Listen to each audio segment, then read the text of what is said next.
ఇప్పుడు జమ్మూ కాశ్మీర్ విషయంలోనే మనం తీసుకుందాం. అంటే మనము మీరు చెప్పిన పదాలకు వెళ్ళే ముందుకు మనం ఆలోచిస్తే జమ్మూ కాశ్మీర్లో చాలా రోజుల వరకు వార్త వచ్చేది.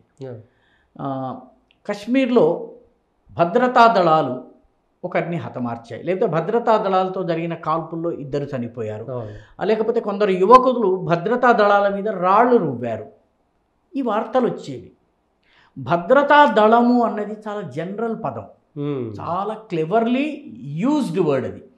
ఎందుకంటే భద్రతా దళము అన్న పదాన్ని మీరు విశ్లేషించవలసి వస్తే మీరు స్పెసిఫిక్స్ అడిగారనుకోండి, పోలీసా, పారామిలిటరీ దళమా, రాష్ట్రీయ రైఫిల్సా, ఇండియన్ మిలిటరీయా, లేకపోతే అక్కడ ఉన్నటువంటి ఎవరన్నా స్థానికంగా ఉన్న హోంగార్డ్స్. అవును, భద్రతా దళాలపైన రాళ్ళు రువ్వారు, లేకపోతే భద్రతా దళాలు హతమార్చాయి. ఈ పదం వాడుతున్నప్పుడు సెక్యూరిటీ ఫోర్సెస్ అన్న ఇంగ్లీష్ పదాన్ని వాడారు. దాన్ని మన వాళ్ళు తెలుగులో అనువాదం చేస్తున్నప్పుడు భద్రతా దళాలను చేశాం. కానీ ఈ పదము వెనుక అర్థం ఏంటంటే చదివే వాడికి మెంటల్గా ఏ పిక్చర్ వస్తుంది? ఇండియన్ మిలిటరీ చేసింది అని. వాస్తవం ఏంటంటే ఇండియన్ మిలిటరీ బార్డర్ని మాత్రమే రక్షిస్తుంది జమ్మూ కాశ్మీర్లో, ఇంటర్నేషనల్ బార్డర్ని. అదేవిధంగా ఇంటర్నేషనల్ బార్డర్ దగ్గర బిఎస్ఎఫ్ ఉంటుంది, మిగతా ఎల్ఓసి ఏదైతే ఉందో ఎల్ఓసిలో ఇండియన్ మిలిటరీ ఉంటుంది, ఎల్ఓఏసి లైన్ ఆఫ్ యాక్చువల్ కంట్రోల్ చైనాతో ఉన్న సరిహద్దు, అక్కడ వాళ్ళు ఉంటారు.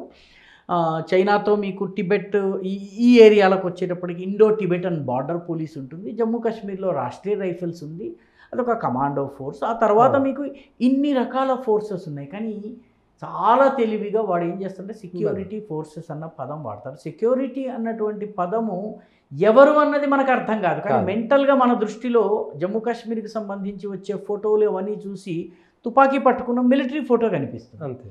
So we think that military మీద రాళ్ళు రువ్వారు, లేదా మిలిటరీ వాళ్ళని చంపేసింది. పోలీసు చంపినా కూడా, పోలీసు చేసిన ఎన్కౌంటర్ చేసినా కూడాను భద్రతా దళాల ఎన్కౌంటర్ అన్న పదం వాడతారు.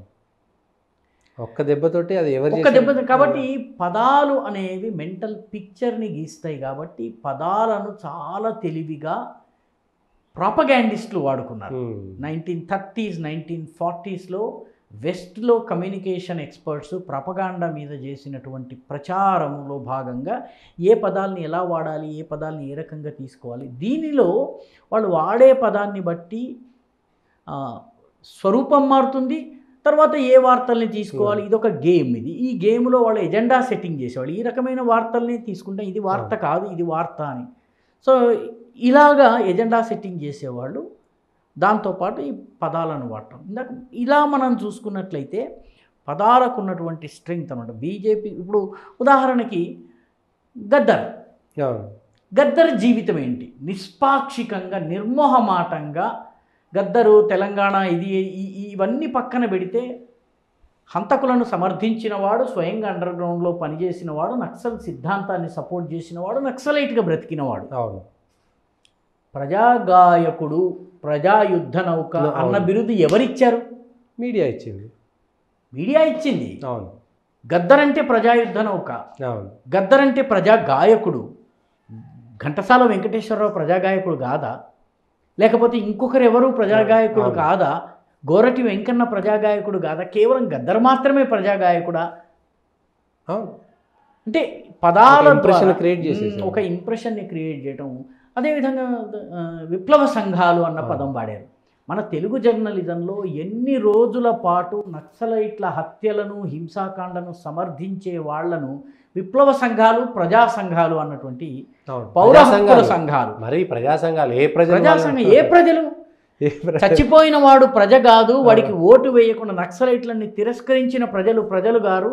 కేవలము గుప్పెడు మంది ప్రెస్ క్లబ్లో కూర్చుని 6-7 పెట్టేటటువంటి మీటింగ్లో హాజరయ్యేటటువంటి వాడు ప్రజా సంఘం. అవును, అశేష ప్రజానీకంతో వాడికి సంబంధం లేదు. అటువంటి ప్రజా సంఘాలు అంటే ప్రజలు ఎన్నుకునేదేమో అనుకునేది తెలియదు మనకు. అంటే మన మనస్సులో తెలియని వాడికి పడేటటువంటి ఇంప్రెషన్ ఏంటంటే వీడు ప్రజాగాయకుడు, వీడు పాడేది ప్రజాగాయకుడు అని.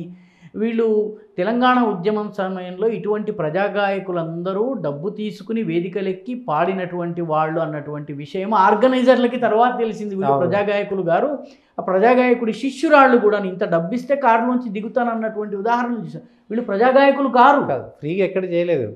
ఇది అన్నమయ్య వాగ్గేయకారుడు అన్నట్టుగా వీళ్ళు కూడా వాగ్గేయకారుడు అన్నట్టు అయిపోయింది. ప్రజాగాయకుడు, ప్రజాయుద్ధ నౌక, పౌర సంఘాలు, అంటే ఈ పదజాలము మానవ హక్కులు, మానవ హక్కుల సంఘాలు, హక్కుల సంఘాలు, పౌర హక్కుల సంఘాలు, ఈ పదాలు ఏవైతే ఉన్నాయో, విజ్ఞాన వేదికలు ఏంటి విజ్ఞాన వేదికలు, విజ్ఞాన వేదికలు, అంటే జన విజ్ఞాన వేదిక, లేకపోతే ఫలానా విజ్ఞాన వేదికలు, మేధావుల విద్యావంతుల వేదికలు, ఇటువంటి కొన్ని పదాలు ఏంటంటే ఈ పదాల ద్వారా మీరు మెంటల్ పిక్చర్ని గీస్తారు కాబట్టి, ఈ పదాల ద్వారా మీరు గేమ్ ఆడతారు కాబట్టి మీరు కొందరి పట్ల పాజిటివ్ ఇంప్రెషన్ సృష్టించగలరు, కొందరి పట్ల నెగిటివ్ ఇంప్రెషన్ సృష్టించగలరు.